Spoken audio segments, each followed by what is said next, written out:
Hello বন্ধুরা, সকলকে স্বাগত জানাই আরও একটা নতুন ছোট ব্লগে। আজ দুপুর বার হয়ে পড়লাম দাদাদের সাথে আশ্রমে যাব বলে। পৌঁছে গাড়িটা পাশে রেখে একে একে সবাই প্রবেশ করলাম আশ্রমের ভিতর।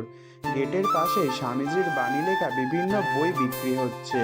ভেতরে ঢুকে দেখি অনুষ্ঠান শুরু হয়ে গেছে।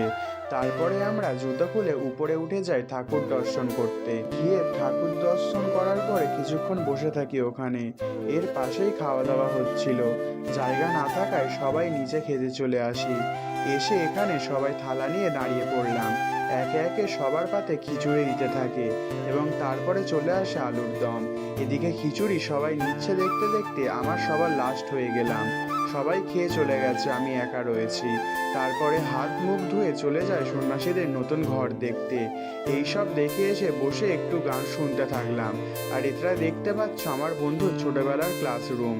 এইসব দেখার পরে আমরা চলে আসলাম বাড়ির পথে। সকলে ভালো থাকবেন। এই রকম আরও ভিডিও দেখার জন্য আমাদের চ্যানেলটিকে সাবস্ক্রাইব